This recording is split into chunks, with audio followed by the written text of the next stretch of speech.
Tara, luto tayo. Ginataang sigarilyas o para pagulong sa Bicol. Ewan ko kung anong tawag sa ibang lugar. Basta ito lang ang alam kong tawag dito.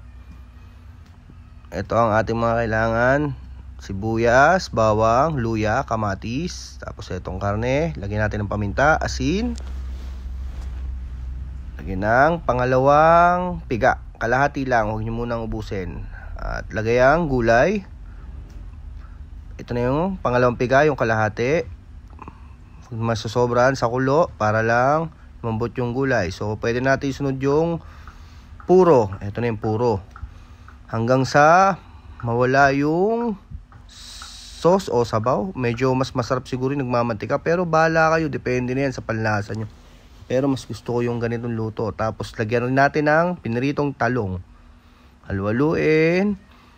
Pakuluin lang hanggang sa magmantika siya. Kagaya nito. Yan. So, pwede na to. Lagay natin siya sa mangkok. Sarap. Ready natin yung kanin. Yung ulam. So, lagyan natin ng extra crispy. Lagyan natin ng garlic. Yun. Eto na siya guys. Let's go. Kain na.